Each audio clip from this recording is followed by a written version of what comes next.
Bueno, muy buenos días.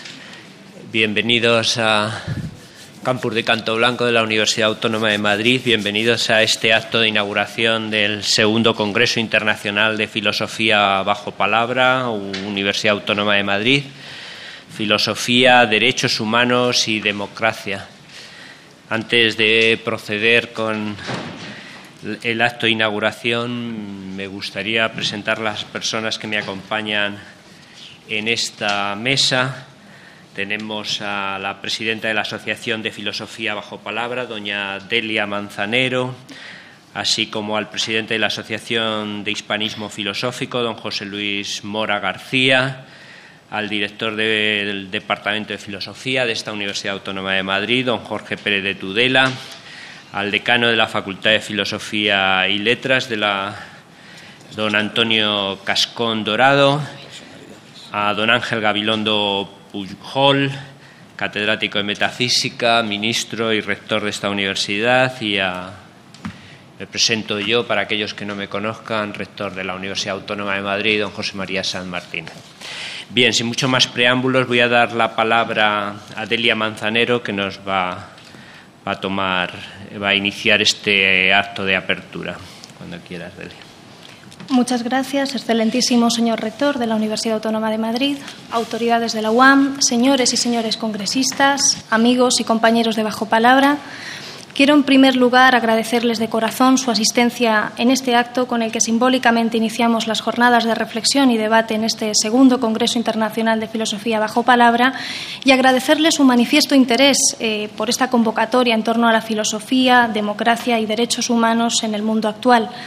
Me permito, pues, dirigirles mi saludo más cordial a las distinguidas autoridades que hoy nos acompañan y dar mi afectuosa bienvenida a cuantos vais a participar en las sesiones del Congreso. Sean todos ustedes muy bienvenidos.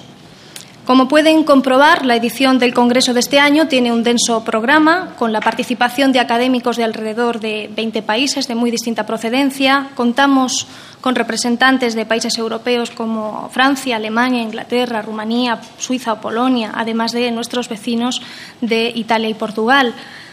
También contamos con nuevos profesores procedentes de países más lejanos como Indonesia o Nueva Zelanda, a quienes agradecemos desde luego el interés y el esfuerzo de un viaje tan largo para venir a nuestra Universidad de Madrid. Mucho me complace también que este congreso esté tan vinculado con los países de Iberoamérica. Obviamente hay personas también aquí de México, de Argentina, de propia Colombia, personas con quienes nos sentimos muy vinculados porque nos unen obviamente lazos de proximidad histórica, cultural y humana. Esta masiva respuesta al Call for Papers que propusimos nos habla muy a las claras tanto del perfil internacional de la Universidad Autónoma de Madrid como del interés que los temas de la filosofía suscitan, ¿no? Y muy en particular los que se dan cita en el programa del Congreso, ¿no? La democracia, la educación, los derechos humanos, particularmente los de la mujer, y el inquietante impacto de la crisis económica mundial en el estado de bienestar. Temas que, como digo, despiertan un gran interés en el seno de la sociedad y muy especialmente en el delicado marco europeo en el que nos encontramos.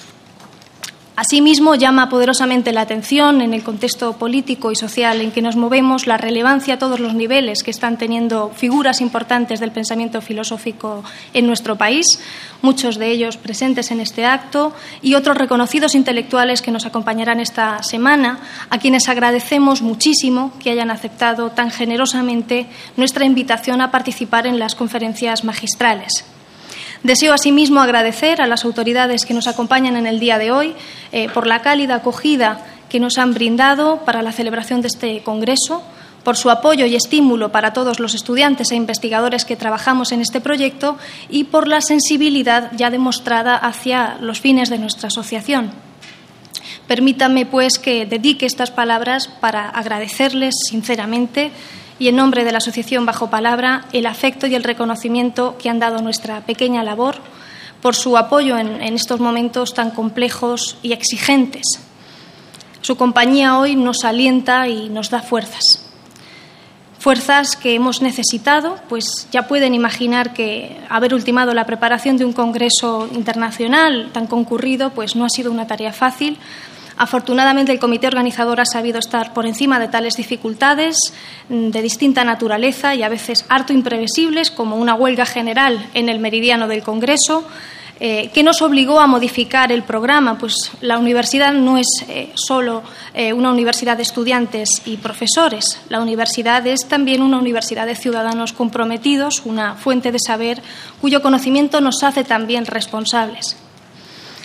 También queremos dar las gracias a los ponentes que inicialmente tenían programada su presentación el 14 de noviembre, que entendieron las causas o las circunstancias de la huelga y que gentilmente colaboraron para reubicar su ponencia otro día para que el desarrollo del Congreso pudiera producirse con éxito.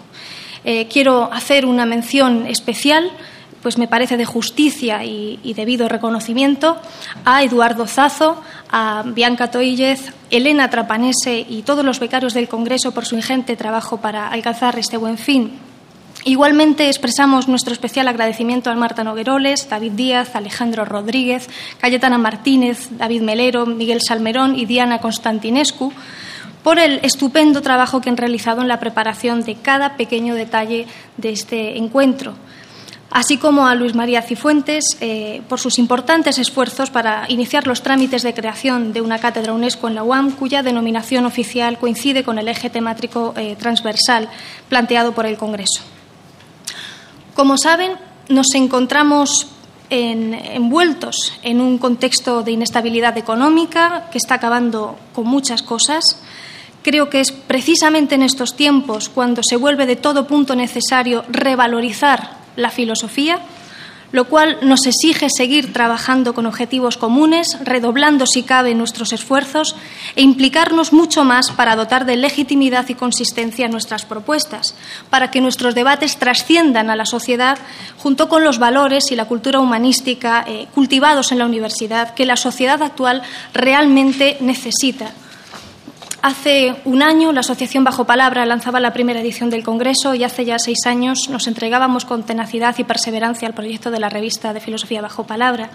Estos logros no quitan, obviamente, la necesidad de aportar nuevo esfuerzo para mantener lo ya conseguido y para emprender nuevos proyectos. Sin duda, ese servicio a los ciudadanos, a la sociedad, no es sino un reflejo del buen hacer profesional de las personas que nos han dado su apoyo en la universidad durante este tiempo para que estos proyectos sean posibles. Pienso ahora en quienes han estado al frente de la universidad y que hoy nos hacen el gran honor de acompañarnos, personas que han tenido grandes sueños y metas ambiciosas, que se han esforzado por ponerlas en práctica y que han sabido contagiar a los más jóvenes este ímpetu.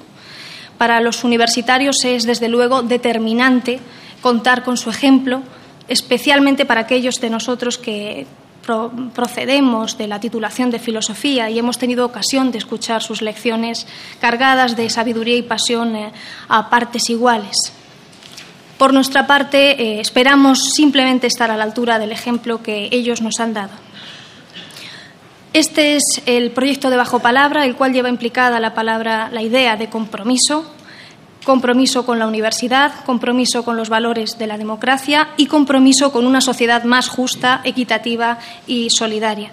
Este compromiso solo puede realizarse gracias al esfuerzo y a la determinación de los estudiantes y profesores que han respaldado la organización del Congreso y los trabajos preparatorios del monográfico sobre filosofía, democracia y derechos humanos, que editaremos en el próximo número de la revista Bajo Palabra, que se les obsequia a la entrada, y al que, por supuesto, están todos ustedes muy cordialmente invitados a enviarnos sus trabajos.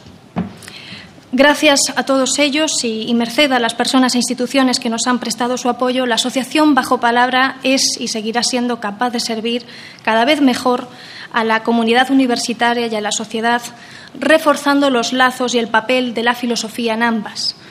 En suma, la reflexión y el diálogo que van a tener lugar durante estos días del Congreso nos interesan a todos, pues afectan a aspectos relevantes de los cauces políticos, filosóficos, económicos y educativos por los que se mueve el mundo de hoy. Estoy segura de que el intercambio de ideas que va a producirse a lo largo de este Congreso podrá traducirse en futuras actividades y colaboraciones. Antes de terminar, quisiera recordarles que después de este acto de inauguración están todos muy cordialmente invitados a un café y a quedarse a comer y a la visualización del documental Desafíos de la Pluralidad, que será proyectado y que fue grabado con motivo de la primera edición de este Congreso.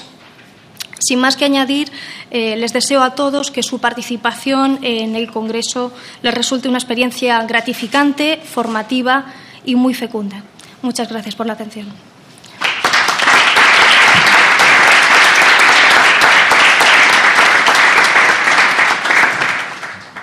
Muchísimas gracias. A continuación tiene la palabra don José Luis Mora García, presidente de la Asociación de Hispanismo Filosófico.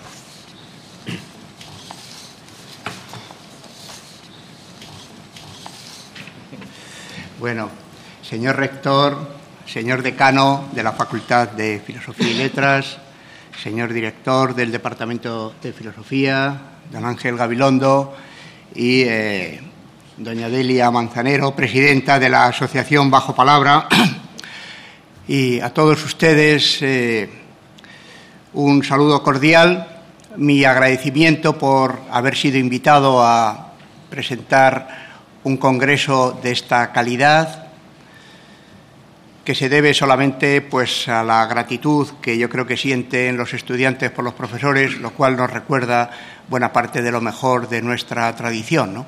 Cuando se hablaba del emparentamiento entre profesores y estudiantes.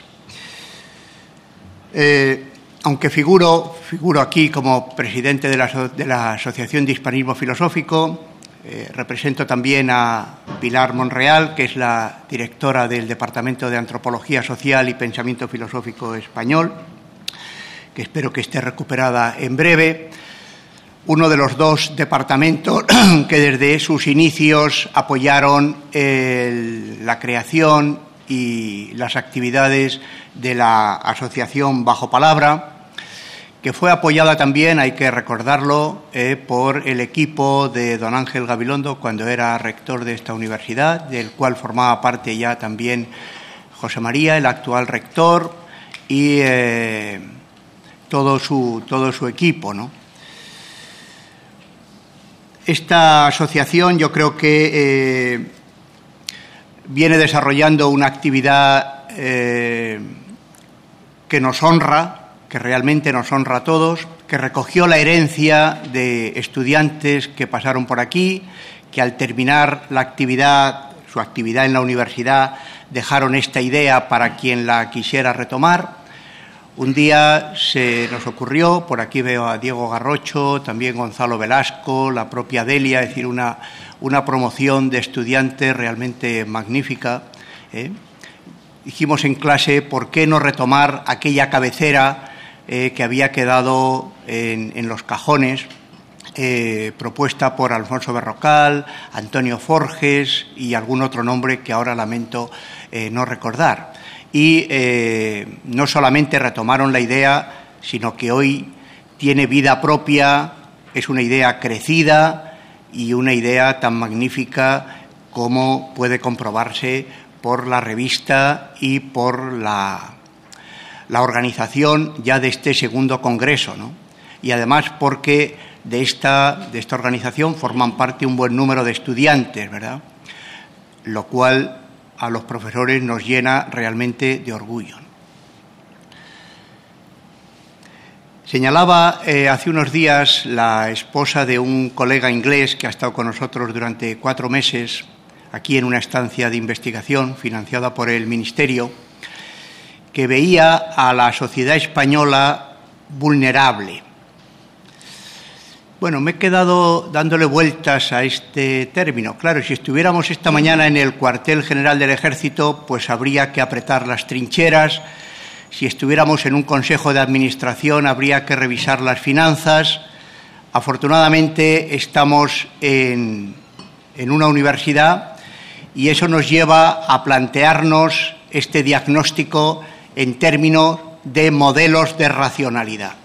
Y puesto que entre filósofos fundamentalmente estamos, este diagnóstico yo creo que nos hace preguntarnos qué modelos de racionalidad hemos desarrollado los filósofos, qué modelos de racionalidad han desarrollado las generaciones que nos han precedido y qué propuestas hay que hacer para la sociedad española, y no solamente para la sociedad española, para la sociedad europea y para una sociedad globalizada como la actual.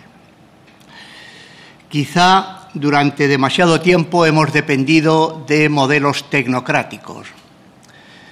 Y esto se remonta por lo menos a los años 50 en España y tendría que ver bastante con la construcción del Estado. Y esta es una cuestión clave para la filosofía, es decir, el lugar que ocupa respecto de la construcción del Estado. Puesto que estamos en una universidad que es parte del Estado, buena parte de los profesores que somos parte del Estado, puesto que somos funcionarios o contratados de la universidad, los estudiantes son estudiantes de una universidad pública, y por consiguiente tenemos que preguntarnos qué lugar ha ocupado la filosofía en la construcción del Estado y cómo se ha portado el Estado respecto de la filosofía. No hay filosofía sin un Estado sólido, y entiendo sólido por un Estado democrático, un Estado que sea justo y un Estado que defienda los derechos civiles. Y no hay filosofía, a su vez, que no esté bien ubicada respecto del Estado. Otra cosa es la filosofía de consumo propio o la que uno pueda hacer en otro ámbito. Pero aquí hablamos de filosofía académica.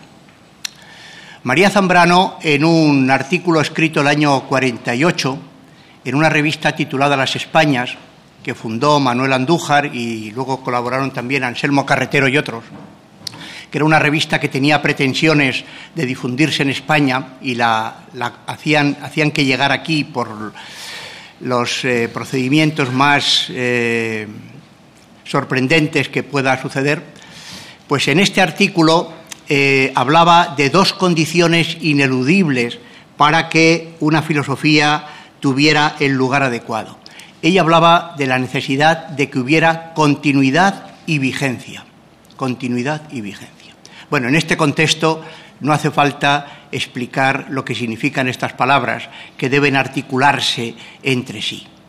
Pero lo que sí nos podemos preguntar es si 60 años después hemos conseguido que la filosofía que cultivamos en España responda a las características de continuidad y vigencia.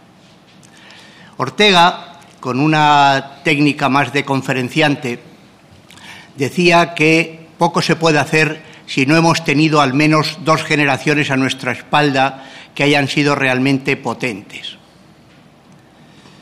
Bueno, esta es una buena pregunta también. En todo caso, ahora que, por ejemplo, en esta universidad se están jubilando durante este quinquenio, un poquito antes algunos, un poquito después otros, buena parte de los que crearon aquí el modelo de filosofía que se ha cultivado en esta universidad, que ha estado vinculada a toda la transición democrática, pues es también un buen momento para preguntarnos qué es lo que se ha producido, y eso requiere investigación y requiere estudio, porque no hay forma de crear si no es a partir de lo mejor que se ha creado. En fin, hemos tenido demasiados adanismos, ¿verdad?, como para pensar que la historia se puede inaugurar en cada momento.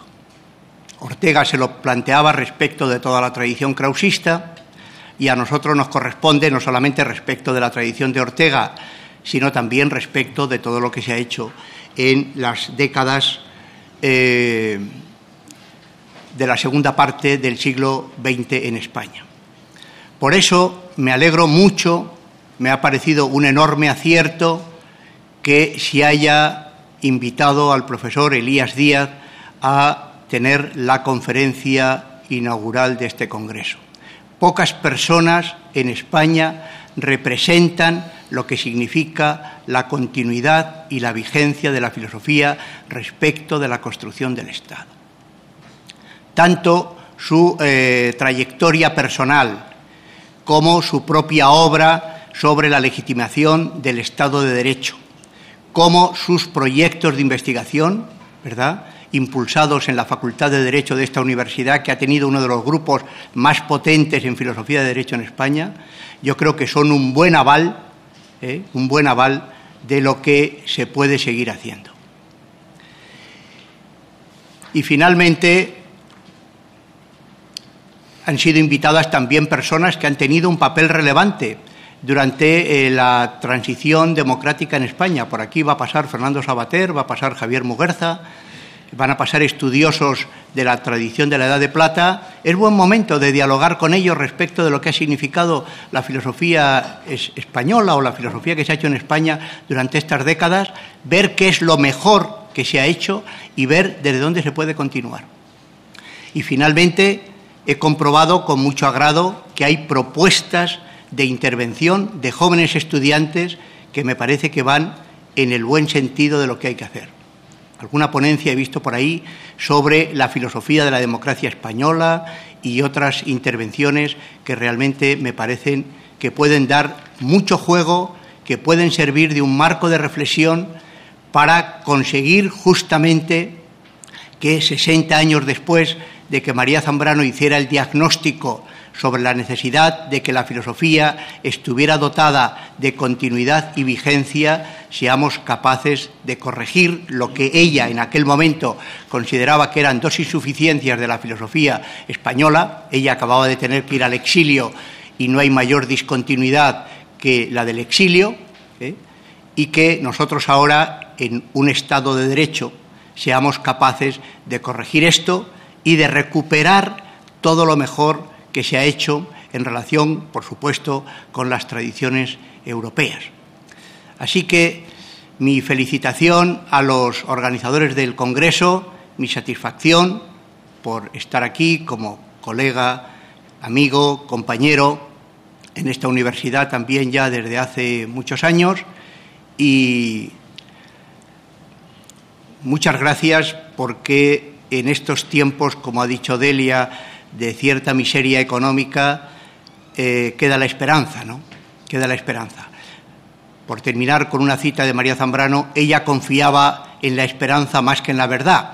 Probablemente la esperanza solo puede fundarse en la verdad, pero en todo caso la verdad necesita de la esperanza. Y este Congreso yo creo que responde a la verdad y a la esperanza. Así que muchísimas gracias a los organizadores, muchas gracias por haberme permitido estar aquí con las autoridades académicas en la inauguración de este Congreso, y mucho éxito y esperanza para los jóvenes, porque la universidad sin los jóvenes es nada, ¿no? Así que esperemos que este esfuerzo que hacen realmente le sirva al Estado, le sirva a la sociedad española, le sirva a la sociedad europea y nos sirva a todos nosotros. Muchas gracias.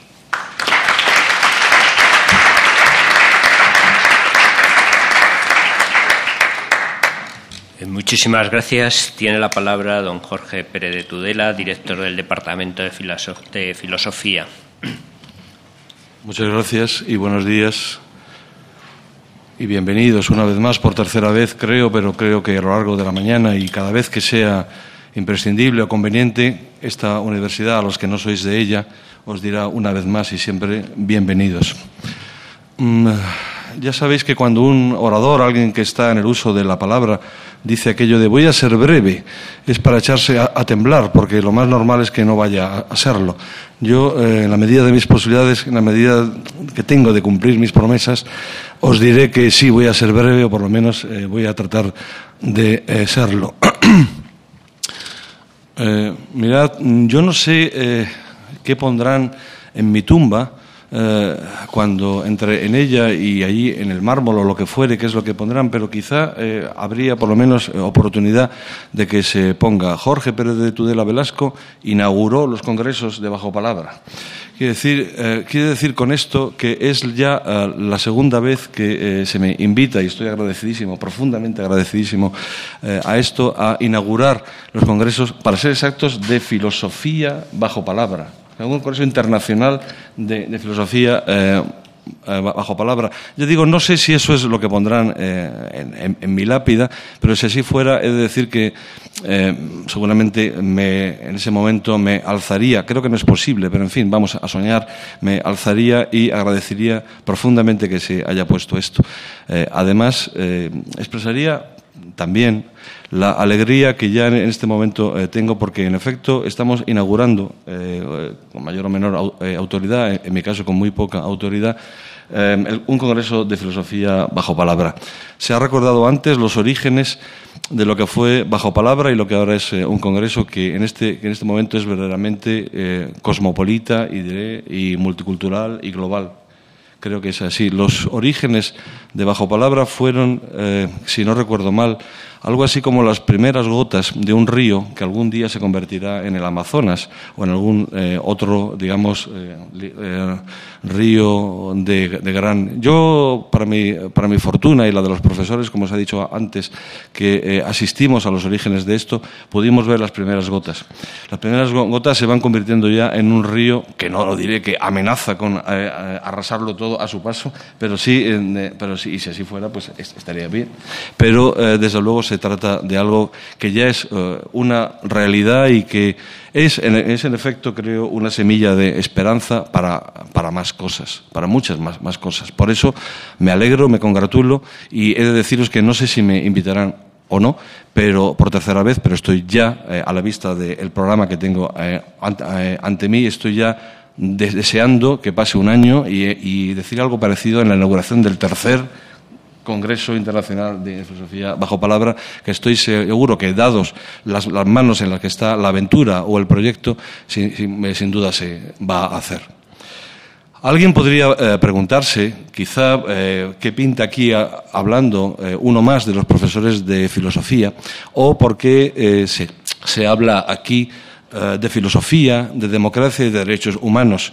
Se podría pensar, en el caso de la democracia, no sé si habría mayor o menor discusión al respecto, pero quizá podríamos pensar en algo así como una voz exterior, alguien que viniera de fuera a preguntar, pero ¿qué tiene que ver la filosofía? Que, por cierto, parece que se ocupa de otras cosas, quizá del principio de no contradicción, o vaya usted a saber de qué cuestiones más abstractas, más lógicas, digamos, más formales y alejadas de la vida de los hombres, de la vida de los seres humanos. ¿Qué tiene que ver la filosofía con los derechos humanos? Veréis, mi posición, y creo que es en el fondo y en la forma la que tenemos todos los que nos sentamos aquí en esta mesa en este momento, mi posición es que la filosofía tiene todo que ver con los derechos humanos, todo que ver. Intentaré explicarme, insisto, muy brevemente. Digamos que la filosofía, que por cierto se ocupa de tantas cosas, a mi juicio se ocupa de todas, pero en fin, se ocupa al menos de tantísimas cosas. Imaginemos que la filosofía se ocupa de algo así como llegar a aclararnos o llegar a algún tipo de consenso o de pacto, o igual incluso a una iluminación más o menos intuitiva, una evidencia acerca de esta pregunta tan banal y tan difícil de contestar. Pero ¿quiénes somos? No añadiré todo aquello de dónde venimos, a dónde vamos, porque supongo que está ya inmediatamente también en la mente de todos. ¿Quiénes somos los que nos sentamos aquí, los que están ahí fuera? ¿Quiénes somos los seres humanos? La filosofía, como sabéis, ha dado a esto, y no solamente la filosofía, también otras muchas ciencias y disciplinas, ha dado muchas respuestas a esta pregunta. Y, por cierto, lo bueno que tiene es que, creo, sigue planteando la pregunta. Nosotros somos los de las preguntas, los de las respuestas puede que sean otros, y sigue planteando esta pregunta y recogiendo para analizarlas las respuestas que se nos dan desde distintos ámbitos. Yo no sé exactamente qué es el ser humano, tampoco sé exactamente qué debe ser el ser humano, cuál es su carácter y dimensión de futuro, de utopía, de esperanza, de ilusión, pero lo que sí sé es que, y esto por cierto lo aprendí en las facultades de jurisprudencia, de leyes, de como se ha dicho antes, de este Estado, solo aprendí que una posible contestación y respuesta al asunto es esta. Miren ustedes, desde el punto de vista del derecho, desde el punto de vista de la jurisprudencia, un ser humano es, ante todo, un sujeto de imputación. Quiere decir, un ser humano es, ante todo y sobre todo, un sujeto de derechos.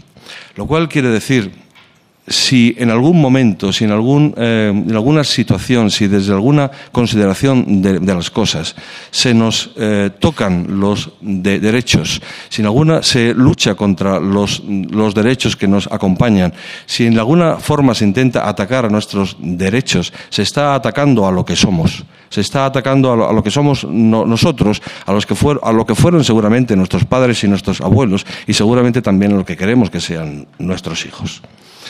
Quiere decir, la cuestión de los derechos no es en absoluto una cuestión accesoria, creo, desde el cierto punto de vista, por cierto, filosófico, sino que es una cuestión fundamental. Tratar de derechos humanos es tratar de algo así como lo que clásicamente se llamaba la esencia del ser humano, o quizá la naturaleza del ser humano.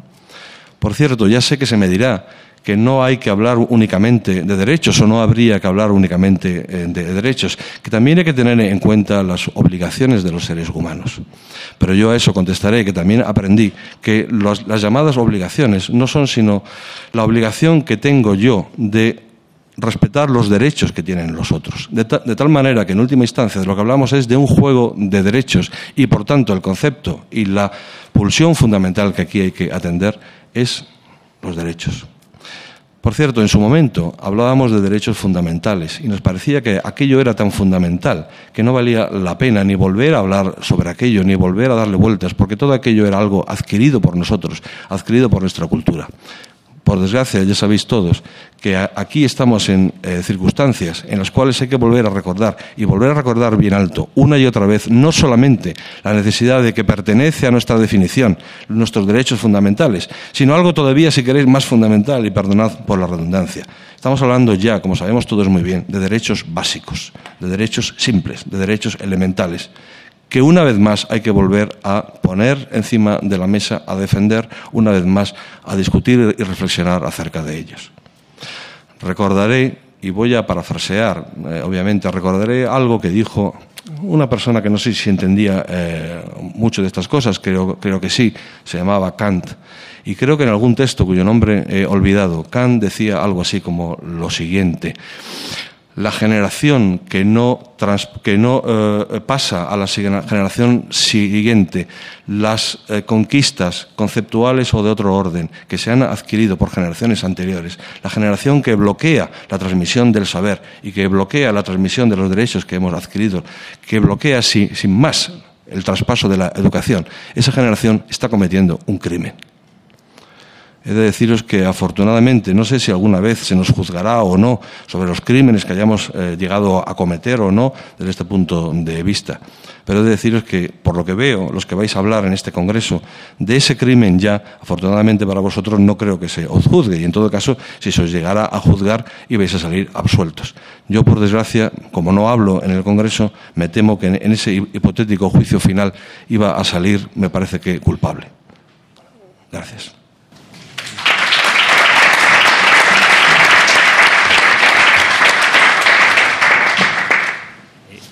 Gracias. A continuación damos la palabra a don Antonio Cascón Dorado. Buenos días a todos. Bueno, como me han precedido en el uso de la palabra tres magníficos oradores, y detrás de mí vienen otros dos de igual nivel o superior, pues me voy a permitir el lujo de ser yo también breve, como Jorge. Quiero empezar, lógicamente, manifestando mi agradecimiento a los organizadores por invitarme a esta sesión inaugural. Quiero, evidentemente, felicitarles por el excelente trabajo que han realizado. Efectivamente, como decía Delia, es un congreso muy denso, un programa muy rico.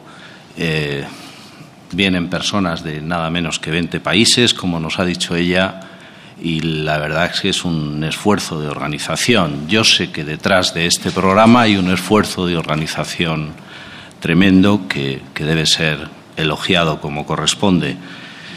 Lo felicito a Delia, pero en representación, evidentemente, de todo el comité organizador, porque para organizar un congreso de estas dimensiones me imagino que ha habido muchas personas implicadas en él. Naturalmente, también quiero dar la bienvenida a todos los que nos visitan La verdad es que ser decano de una facultad como esta nuestra, como la Facultad de Filosofía y Letras, produce a veces enormes satisfacciones, ¿no? Y yo creo que este es uno de esos momentos. Comentaba con el vicedecano antes de venir aquí, con el vicedecano de Actividades Culturales, y me decía que este año habíamos inaugurado en la facultad más de 60 congresos, ¿no? Evidentemente de todas las disciplinas y materias de nuestro centro.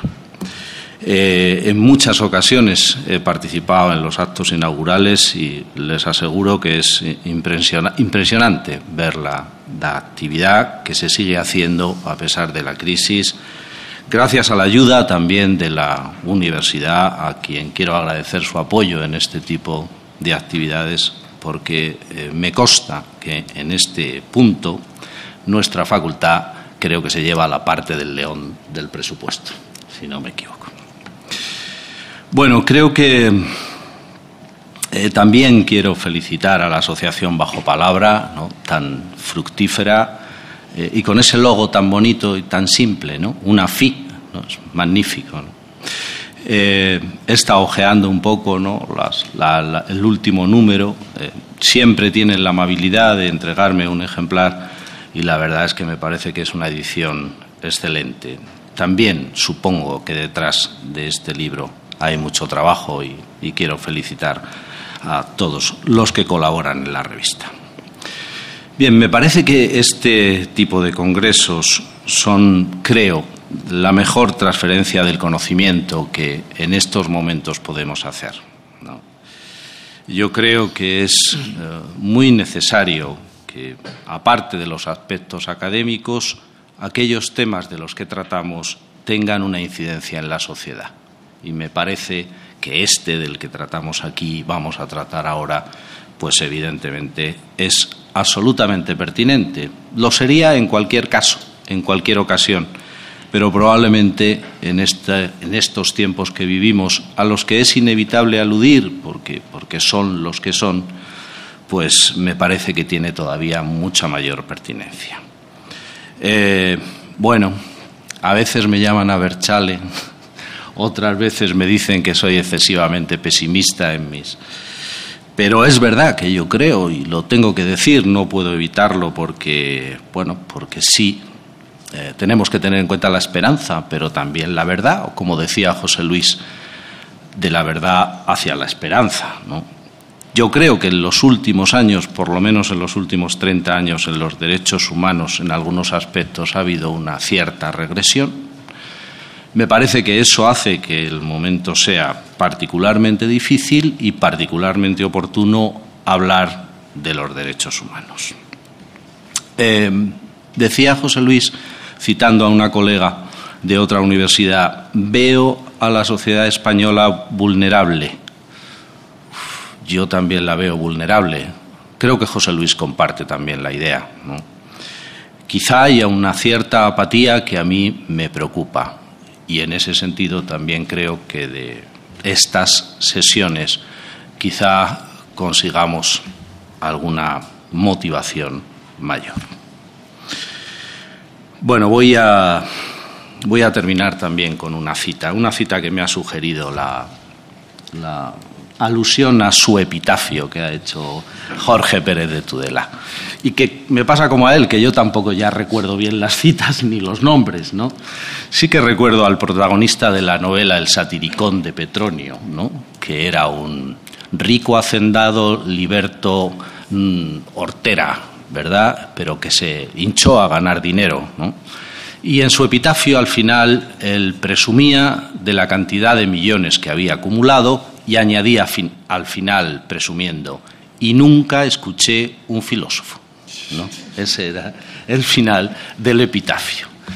Bueno, probablemente es parte de la sátira de Petronio hacia el propio personaje, pero también es verdad que en esa época había muchos filósofos, muchos, y se les escuchaba muchísimo, ¿no? Así que también se pudiera comprender que un sujeto como él tuviera un cierto hartazgo, ¿no? En esta época, desgraciadamente, sí hay filósofos, pero se les escucha poco. es evidente. Si escucháramos muchos más a los filósofos, seguramente esta sociedad progresaría consecuentemente con ello.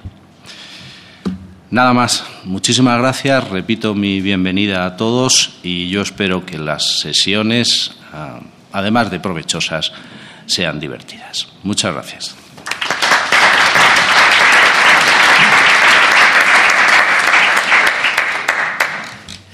Muchas gracias, decano. Tiene la palabra don Ángel Gabilondo Pujol. Señor rector, queridos miembros de la mesa, queridos amigos y amigas, cuando uno tiene una firma, si firma una sola vez, no es firma, porque la firma solo es firma si se confirma. Y por eso sabemos que desde niños, cuando estábamos buscando la firma, llenábamos páginas de firmas para confirmarnos como quienes éramos, ¿no? Pero claro, ahora que nos piden muchas veces firmas, es difícil que no te pidan algún día alguna firma, y algunas además llenas de buenas razones. Lo que uno se ve en la necesidad de que si firmo esto me tengo que acordar que firmé lo otro y conviene que tenga alguna coherencia lo que firmo hoy con lo que firmé el otro día. Es decir, que no solo hay que confirmar la firma, sino que hay que confirmar las razones, los motivos, las ideas, y esto exige convicciones. Las convicciones siempre hemos dicho que no son estados de ánimo, que no dependen del día que uno tiene, espero. Y, por tanto, la firma que confirma nuestras convicciones se parece cada vez más a una cierta coherencia, persistencia, resistencia e insistencia en ser quien uno es. Bueno, entre estas firmas, no hace mucho se nos pedía firmas para apoyar la Declaración Universal de la Democracia. Y algunos, pues, hemos firmado, confirmando nuestras convicciones, ese texto. Y en este texto, impulsado por Federico Mayor Zaragoza y tantos otros intelectuales, pensadores, creadores y políticos, pues me parece que se hace una buena declaración de principios fundamentales de la democracia. Ahora que hemos descubierto y sabemos que también tenemos que profundizar, ensanchar, ampliar, profundizar la democracia, que tenemos que confirmarla, que aunque esté firmada hay que confirmarla, que aunque esté firmada la Constitución tenemos que confirmar, y a veces confirmar es también replantear. La democracia es un régimen no solo político, ahí lo dice, es también un régimen económico, un régimen social, un régimen cultural, un régimen internacional. Por tanto, reducirlo a una forma política es olvidar que está fundada en el respeto a la persona, en el derecho y en la justicia, y es olvidar también que es determinante la posibilidad de participar en la vida y en el desarrollo de la sociedad en libertad y en paz. Y la igualdad, dignidad e interdependencia de los seres humanos en un medio cultural y natural es determinante para la democracia. Así que en el corazón de la democracia hay una idea también de participación, y estamos también planteándonos qué formas de participación hay que dar, cómo han de ser, de qué alcance. Y desde luego la dimensión social de la democracia nos lleva a reivindicar ahora mismo la equidad. Yo creo que de nuevo tenemos que hablar de igualdad. Creíamos que habíamos superado la modernidad y estábamos tan contentos, al menos algunos, pero de nuevo hay que hablar de la equidad. En el artículo 20 de esa declaración dice que deberían adoptarse medidas estrictas para eliminar la pobreza extrema y la exclusión económica, social y cultural, así como toda marginación, en particular dotando a las personas en situación de dificultad de los medios para informarse de sus derechos, para hacer oír su voz, ofreciendo un conjunto de servicios apropiados, entre ellos una formación que se adapte al desarrollo de sus capacidades. Bueno, pues vaya en este congreso, entiendo, nuestro compromiso y nuestra palabra por ello. Todos los que han intervenido han insistido, en fin, la propia inspiración del congreso está en este compromiso, se ha dicho. Así que este es un congreso que se inserta en este movimiento y en esta convicción de que la cultura, la educación, la ciencia y la investigación son el único camino, no un camino, el único camino para afrontar con seriedad el momento en el que estamos. Y el momento en el que estamos no es solo un momento, ni es solo unos tiempos. Dicen algunos que los tiempos son difíciles. No, lo que son difíciles son la vida que está viviendo alguna gente. Hay gente que lo está pasando mal, que está en situación límite, en situación crítica, y a veces se sienten solos, muy solos. Alguno dirá, ¿qué hacemos nosotros aquí hablando de estas cosas con lo mal que lo está pasando la gente? Bueno, pues precisamente por eso. Porque solo a través de la cultura, de la formación, de la ciencia y la investigación se afrontan en serio los problemas de la miseria, la ignorancia, la pobreza, la soledad y la situación económica en la que estamos. Y nosotros creemos que para eso vale el pensamiento. El pensamiento que es acción y el pensamiento que es un modo de acción y la acción como pensamiento. Para decir esta frase tampoco hace falta haber leído a Hegel, porque en cuanto dices que la acción y el pensamiento tienen que ver, ya se piensan que es que has hecho la tesis sobre Hegel. Pero no, es que no hay otro modo de afrontar las desigualdades. Y además, en un mundo en el que pasa algo desconcertante. No solo no afrontamos seriamente las desigualdades, es que tenemos un sistema que las provoca y las genera. No digo que estamos tan contentos, pero este es el problema en el que estamos. Y por eso bajo palabra, poner la universidad bajo palabra, no solo la filosofía bajo palabra, significa que casi es una advocación. Es que a mí me parece una advocación casi laica o pagana, un gesto de laico-paganismo, que es que vamos a poner este congreso bajo la advocación de la palabra. Bueno, pues pongámonos bajo la advocación de la palabra, del cuidado y el cultivo de la palabra, de la voluntad de ser de palabra, de la palabra como promesa y de la palabra como declaración. Como declaración. Un congreso es una declaración. Se habla de la Declaración de los Derechos Humanos, de la Declaración de la Democracia, de la Declaración. Pues un congreso es una declaración. Y una declaración es mucho más que una proclamación. Y no es simplemente una promesa.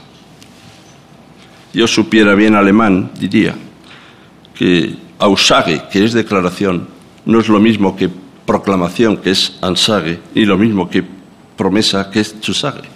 Pero si dijera eso, es tanto como decir que la filosofía no es únicamente procedimiento jurídico ni únicamente religión, sino que la filosofía es una forma de decir que consiste en la declaración.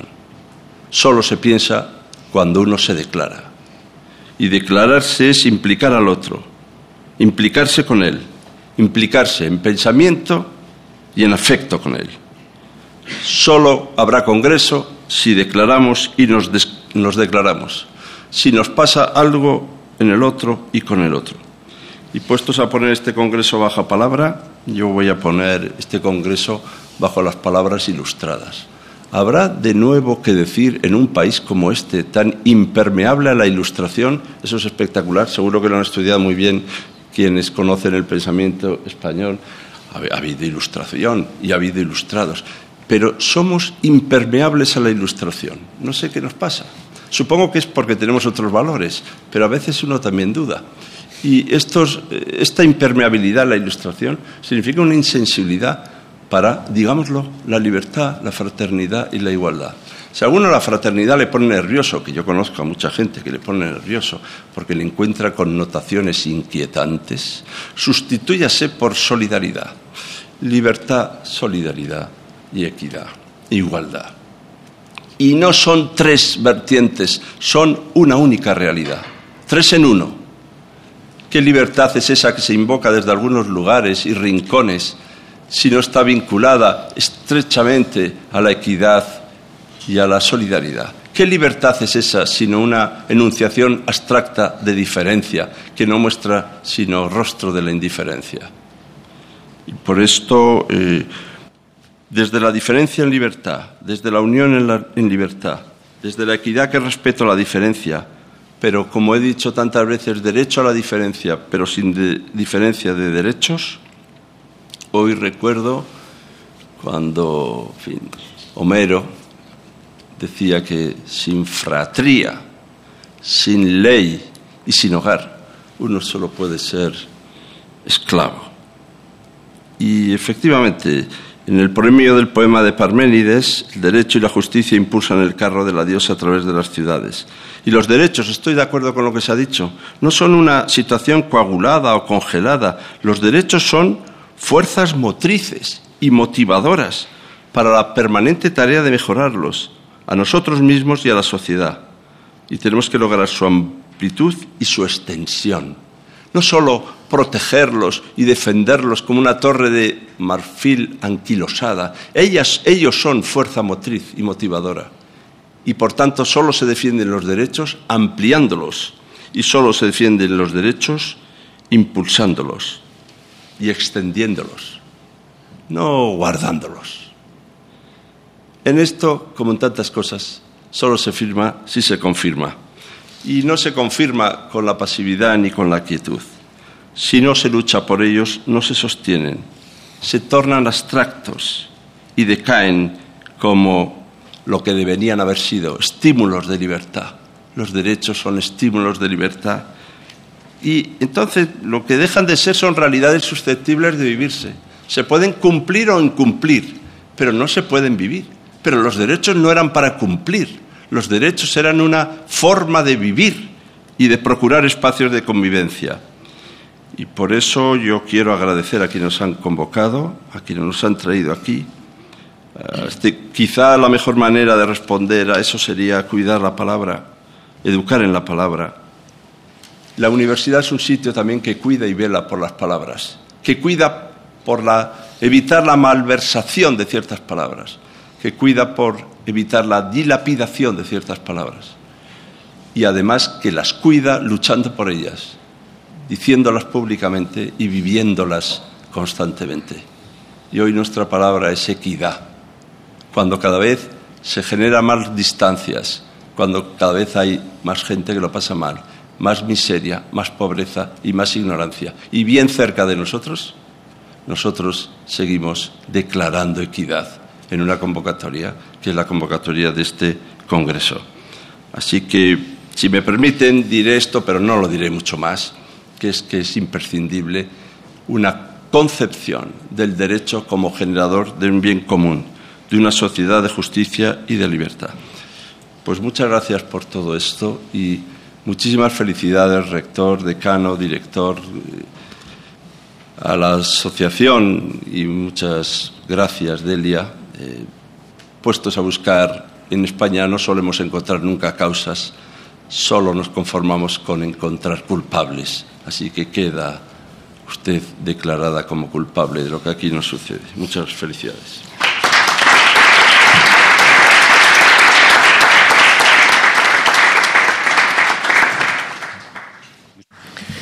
Muchas gracias. Bueno, ya para terminar este acto de inauguración, al menos unas palabras institucionales y en esa dirección, aparte de los agradecimientos precisamente a los organizadores de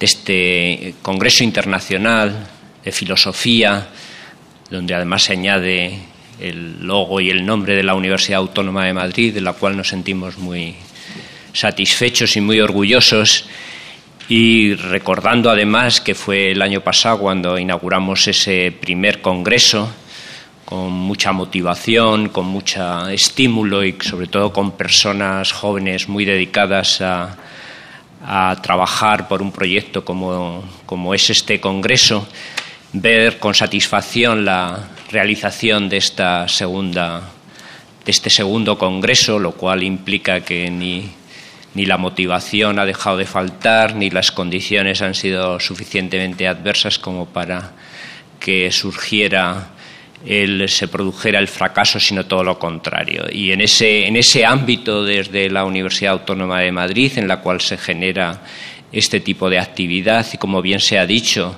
desde todos los niveles, es decir, con participación de estudiantes, investigadores y profesores, de verdad que es para la universidad un orgullo y una satisfacción el poder dar lugar a este segundo congreso, que además ha dado un salto cualitativo, lo tengo que decir con orgullo y con satisfacción, tanto en el aspecto de internacionalización como de amplitud y sobre todo también en el tema de debate que aquí se abre. En esta dirección más bien institucional quisiera añadir que espero que las condiciones tanto del entorno como de tecnológicas y de desarrollo y de logística se desarrollen con la normalidad adecuada como para que ustedes sientan el debate, sientan las condiciones suficientes para que efectivamente este tema de debate, filosofía, derechos humanos y democracia, pues de los debates de suficiente calidad lleguen a las conclusiones correspondientes y sobre todo, como bien se ha mencionado, lleguen a la sociedad. Espero que también les inspire esta visión hacia la sierra en un día realmente soleado de otoño y sobre todo el entorno de la Universidad Autónoma de Madrid, un entorno universitario y académico que seguro que les ayuda en los debates y en las conclusiones. Hay un aspecto que quisiera resaltar y que efectivamente se ha mencionado y es la necesidad de trasladar estos mensajes, estos debates a la sociedad, al entorno. Realmente en esa apuesta por la calidad de la universidad solemos decir que la calidad de la universidad per se deja de tener sentido, que realmente la calidad y la salud de la universidad, el mejor indicador es la calidad y la salud de la sociedad en la cual se enmarca.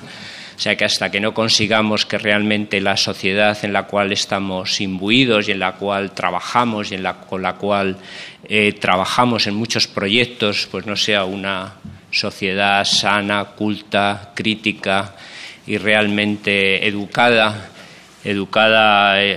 al máximo nivel, pues realmente la universidad no será o no habrá cumplido sus objetivos.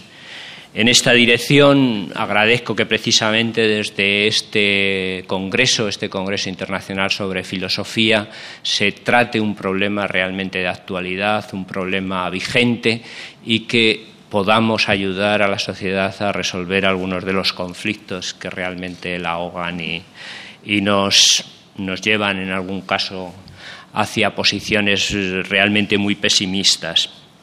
Yo creo que esa relación entre sociedad y universidad, que los anglosajones hablan del civic engagement y que realmente en España yo creo que no ha sido suficientemente asumido, es una tarea que debemos trabajar y que desde la filosofía o desde las humanidades se puede y se debe trabajar de forma inmediata, más que nada como un servicio a los ciudadanos.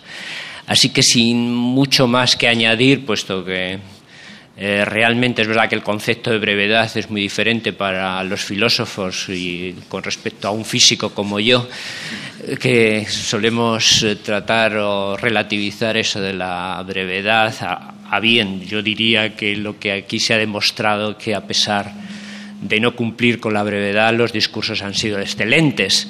Es decir, que el dicho no deja de cumplirse al 100%, sino que realmente tiene dobles vertientes, ¿no? Así que sin muchos más preámbulos, agradecerles sobre todo su presencia aquí, desearles y pedirles que participen con entusiasmo y con motivación en los debates que se provoquen. Yo creo que el programa es intenso y realmente con aspectos que motivan y que dan lugar a mucho debate. Espero además que esta sala que se caldee de verdad. Yo creo que está todavía un poco fría por las condiciones de haber pasado todo el fin de semana en condiciones sin calefacción, pero estoy seguro de que se va a caldear y se va a calentar con las ideas, con los debates, con las discusiones. Y esperamos sus conclusiones y sus aportaciones, esperamos poderlas leer y poderlas transmitir a la sociedad. Así que sin muchos más que añadir, agradecerles su presencia, agradecer a los organizadores, agradecer a la asociación Bajo Palabra, agradecer a la Facultad de Filosofía y Letras y agradecer a todos ustedes por este esfuerzo para llegar hasta la Autónoma de Madrid y esperamos que se vea compensado, como ya decía, con ese entorno y esa situación en la cual ustedes también se sientan a gusto y por lo menos durante esta semana se sientan imbuidos en un problema y en un tema de discusión realmente importantes. Muchísimas gracias por su atención y muchísimas gracias por su asistencia.